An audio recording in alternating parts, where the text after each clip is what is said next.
সুতপা দেবী তার স্বামী নীলকান্ত বাবু, এক মেয়ে টিনা এবং এক ছেলে বিট্টুকে নিয়ে গ্রামে বাস করে। নীলকান্ত বাবু এক প্রাইভেট কোম্পানিতে চাকরি করে, আর সেখান থেকে মাস গেলে সে ভালো টাকা মাহিনা পায়। সেই টাকাতেই তাদের খুব ভালো মতো সংসার চলে। তবে নীলকান্ত বাবু তার দুই ছেলে মেয়েকে কখনোই তেমন একটা বাইরে ঘাটে ঘোরাতে নিয়ে যেতে পারে না, কারণ সে কাজের চাপে সবসময় ব্যস্ত থাকে।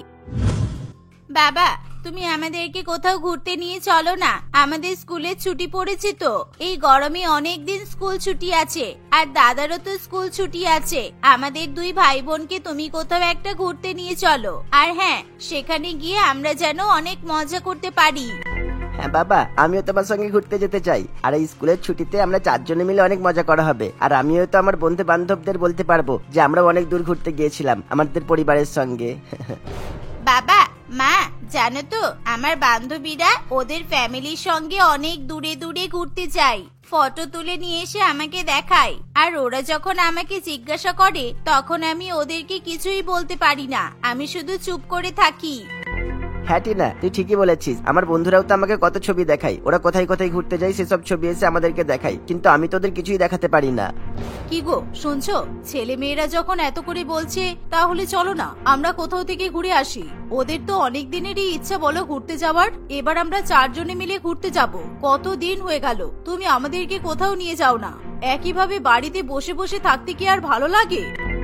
ওহো গিন্নি, বাচ্চাদের সঙ্গে তুমিও বাচ্চা হয়ে যাচ্ছ নাকি? তুমি তো জানো আমার কাজটা কিরকম। আমি কোথাও ঘুরতে যেতে পারবো না। যখন আমাদের প্রমোশন হবে তখনই আমি তোমাদেরকে নিয়ে গ্রাম ছেড়ে চলে যাবো, বুঝেছো? উফ, এই প্রমোশন করে আজ পর্যন্ত আমি বাড়ির বাইরে বেরোতেই পারলাম না। তুমি কবে থেকে আমাকে বলে আসছো বলো তো তোমার প্রমোশনের কথা? জানি না কবে তোমার প্রমোশন হবে আর কবে তুমি আমাদেরকে ঘুরতে নিয়ে যাবে। তোমাদের এরকম অদ্ভুত কথা শোনার মতো আমার সময় নেই। আমি এখন চললাম, আমার অফিসের দেরি হয়ে যাচ্ছে।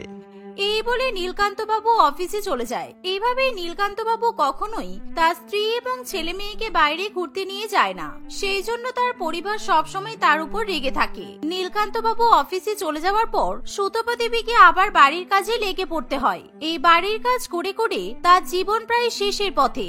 আর এখনো পর্যন্ত সে কোথাও ঘুরতে যেতে না পারার কারণে সবসময় তার মেজাজ খিটখিটে হয়ে থাকে। এমনই একদিন, মা, আমি আমার বন্ধুদের সঙ্গে একটু বাইরের দিকে ঘুরতে যাচ্ছি, আমি এক্ষুনি চলে আসবো। আমিও যাচ্ছি, আমার বন্ধুরা বাইরে দাঁড়িয়ে আছে, আমাকে নিতে এসেছে। আমি ওদের সঙ্গে একটু ঘুরতে যাচ্ছি।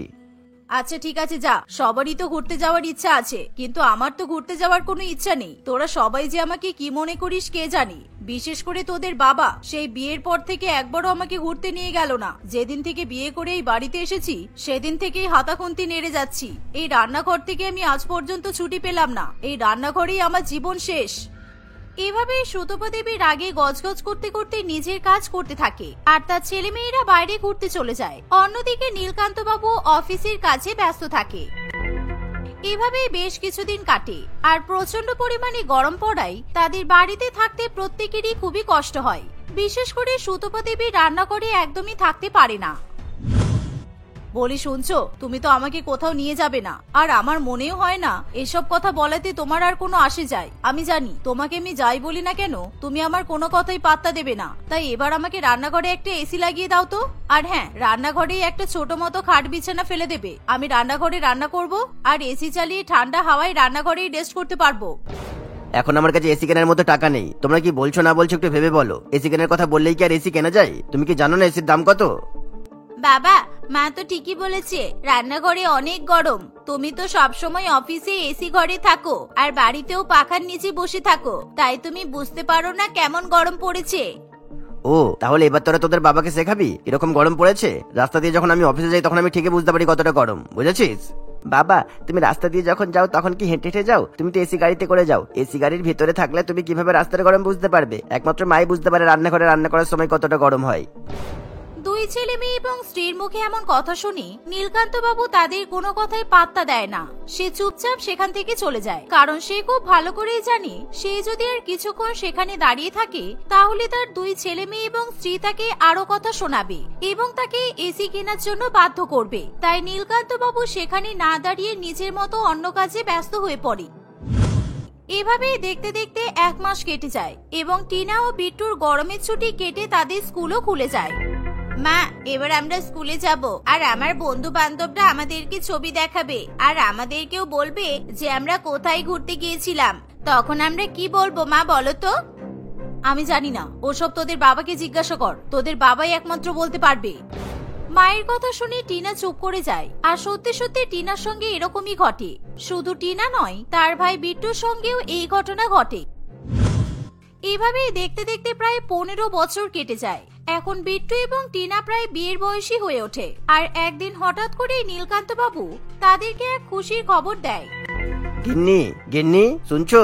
টিনা, বিট্টু, তোরা কোথায়? এই দেখ আমার প্রমোশন লেটার। আমি এতদিন পর প্রমোশন পেয়েই গেলাম। দেখলি তো, তোদেরকে বলেছিলাম না আমি যখন প্রমোশন পাবো তখন তোদেরকে এখান থেকে নিয়ে চলে যাব। আর তোরা কি বলতে পারবি আমি কোথায় প্রমোশন পেয়েছি? এই বৃদ্ধ বয়সে আমি আর এই গ্রাম ছেড়ে কোথাও যেতে চাই না। সারা জীবন তো এখানেই কাটালাম, তাই বাকি জীবনটুকু আমি এখানেই কাটাতে চাই। আমি কোথাও যাব না। মা, তুমি একবার যখন সুযোগ পেয়েছো তাহলে চলো না। এত ভালো সুযোগ কিন্তু হাতছাড়া করতে নেই। এই সুযোগ হাতছাড়া করলে পরে কিন্তু তোমার আফসোস হবে। তুমি আবার কোথায় প্রমোশন পেয়েছো? নিশ্চয়ই কোন একটা গ্রামে, তাই না? তাই তুমি এত খুশি হচ্ছ? আরে না রে, আমি মুম্বাই শহরে প্রমোশন পেয়েছি আর আমরা কালকে সকালেই চলে যাব। এখন থেকে আমরা এই গ্রামে থাকবো না, আমরা শহরে থাকবো। কি সত্যি বাবা? আমরা তাহলে সবাই শহরে থাকবো? উফ, আমার যে এত মজা হচ্ছে আমি কি বলবো। মুম্বাইতে অনেক সুন্দর সুন্দর জায়গা আছে। আর আমি শুনেছি বড় বড় হোটেলে নাকি খুব সুন্দর সুন্দর সুইমিং পুলও থাকে। বাবা, আমরা তাহলে সুইমিং পুলে স্নান করার ইচ্ছেটা পূরণ হবে বলো? এই সুইমিং পুলটা আবার কি জিনিস? আমি তো গ্রামের পুকুরে স্নান করেছি আর তোদেরকেও ছোটবেলা থেকে গ্রামের পুকুরে স্নান করিয়েছি। তবে যেদিন থেকে তোদের বাবা কাজ পেয়েছিল সেদিন থেকে আমি তোদেরকে পুকুরে নিয়ে যাওয়া বন্ধ করে দিয়েছিলাম। আর আস্তে আস্তে তোর বাবা বাড়ি ঘর বাড়ি বাথরুম সবকিছুই তৈরি করে নেওয়ার পর তোদেরকে আর কখনোই পুকুরে স্নান করতে নিয়ে যাওয়া হয়নি। মা, শহরে গেলেই তুমি বুঝতে পারবে আসলে সুইমিং পুলটা কি জানো তো? সুইমিং পুলের জল খুব সুন্দর আর পরিষ্কার থাকে, যেটাতে স্নান করতে খুব ভালো লাগে। সবার মুখে এই কথা শুনি সুতপা দেবীও মুম্বাইয়ে যাওয়ার জন্য রাজি হয়ে যায়। এভাবেই দেখতে দেখতে কিছুদিনের মধ্যেই গ্রামে থাকা নীলকান্ত বাবুর পরিবার মুম্বাইয়ের উদ্দেশ্যে রওনা দেয়। আর তারা সবাই মিলে এক বড় হোটেলে গিয়ে ওঠে। সেখানে নীলকান্ত বাবু তাদের অফিসের একটা কার্ড দেখায়। আর সেই কার্ডটা দেখানোর পর তাদেরকে ফ্রিতেই সেখানে থাকতে দেওয়া হয়। আর সেই সঙ্গে ফ্রিতে খাবার দাবারও দেওয়া হয়। আর এই দেখে টিনা এবং বিট্টু দুজনেই আনন্দে পাগল হয়ে ওঠে।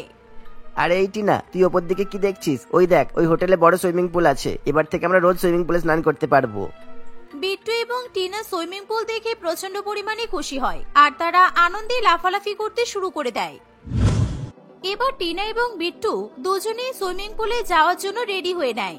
এই, তোরা তো এই সবে মাত্র আসলি, দাঁড়া না, কিছুক্ষণ পরে না হয় সুইমিং পুলে যাবি। এত তাড়া কিসের তোদের? কিছুক্ষণ পরে গেলে চলবে না, আমরা এখনই যাব। চলো, আমরা 4 জন মিলে যাব সুইমিং পুলে স্নান করতে। না না বাবা, আমি এই সুইমিং পুলে স্নান করব না। আমি বাথরুমে স্নান করে নেব। সুইমিং পুলে জানি না কত জল আছে, আমি যদি ডুবে যাই। উফ মা, তুমি তো গ্রামের পুকুরে স্নান করতে, তাহলে সুইমিং পুলে ভয় করছো কেন? আরে বাবা, সুইমিং পুলে ভয় পাওয়ার মতো কিচ্ছু নেই। তুমি ডুবে যাবে কেন? ওখানে তো সবাই আছে। আর তাছাড়া সুইমিং পুলে বেশি জল থাকে না। চলো আমাদের সঙ্গে চলো, আমরা 4 জনে মিলে একসঙ্গে স্নান করব। দারুণ মজা হবে। এই বলে টিনা তার মা সুতপা দেবীকেও নিজের সঙ্গে নিয়ে নেয়। আর এভাবেই তারা 4 জনে মিলে সুইমিং পুলে স্নান করতে যায়। সুইমিং পুলে নামতে সুতপা দেবীর প্রথমে খুব ভয় করে, কিন্তু ধীরে ধীরে সুইমিং পুলে নামার পর সেখানে স্নান করতে সে খুবই মজা পায়। টিনা, তুই ঠিকই বলেছিলিস, এখানে তো ডুবে যাওয়ার কোনো চান্সই নেই। আমার খুব ভালো লাগছে জানিস তো, কত সুন্দর ঠান্ডা ঠান্ডা জল। এই গরমে এরকম ঠান্ডা জলে বসে থাকতে খুবই ইচ্ছা করে। আমি তো সেই জন্যই তোমাকে জোর করে নিয়ে এলাম মা। আমি জানি তো তুমি একবার মজা পেয়ে গেলে সুইমিং পুল থেকে তুমি উঠতেই পারবে না। আর তারা বেশ কয়েক ঘন্টা ধরে সুইমিং পুলে স্নান করতে থাকে। এভাবেই দেখতে দেখতে কিছুটা সময় কাটে। আর তারা আবার রুমে গিয়ে ফ্রেশ হয়ে নেয়। সেদিনের পর থেকে সুতপা দেবী এবং তার 2 ছেলে মেয়ে যখনই তাদের ইচ্ছা হয় তখনই তারা সুইমিং পুলে স্নান করতে চলে যায়। এখন টিনা এবং বিট্টু তাদের বন্ধু বান্ধবদেরকে নতুন নতুন ছবি পাঠাতে পারে। এভাবেই টিনা এবং বিট্টু তাদের বাবা মায়ের সঙ্গে মুম্বাইতে খুবই হাসি খুশি থাকে। এরই মধ্যে একদিন নীলকান্ত বাবু ঠিক করে, টিনা মা, এই দেখ, আমি তোর জন্য শহরেই একটা পাত্র দেখেছি। আমি জানি তুই শহরে থাকতে বেশি পছন্দ করিস, তাই না? তাই আমি তো শহরেই বিয়ে দেব। হ্যাঁ, তুমি খুব ভালো করেছো। যাক বাবা, মেয়েটা তাহলে এখানে থাকলে আমি ওকে যখন ইচ্ছে তখনই দেখতে যেতে পারবো আর আমার কাছেও ডাকতে পারবো। এভাবেই সুতপা দেবী এবং নীলকান্ত বাবু তাদের একমাত্র মেয়ে টিনার বিয়ে শহরের এক ছেলে তুহিনের সঙ্গে ঠিক করে। আর কয়েক মাসের মধ্যে খুবই ধুমধাম করে টিনার সঙ্গে তুহিনের বিয়ে হয়ে যায়। বিয়ের পর টিনা তার শহরে শ্বশুরবাড়িতে খুবই আনন্দে দিন কাটাতে শুরু করে। আর তার স্বামীর পরিবার খুবই ধনী হওয়ায় তাদের বাড়িতেও পার্সোনাল সুইমিং পুল ছিল, তাই টিনা নিজের শ্বশুরবাড়ির সুইমিং পুলে আরো বেশি মজা করে স্নান করতে পারে। অন্যদিকে বিট্টু তার বাবা নীলকান্ত বাবু যে অফিসে চাকরি করত সেখানে সেও একটা কাজ পায়। এর ফলে তাদের আর কোনো অসুবিধা থাকে না। কিছুদিনের মধ্যেই নীলকান্ত বাবু রিটায়ার হয়ে যায় আর এখন সে বাড়িতেই বসে থাকে। অন্যদিকে তাদের একমাত্র ছেলে বিট্টু টাকা রোজগার করে। এভাবেই তারা সকলে মিলে হাসি খুশি দিন কাটাতে থাকে।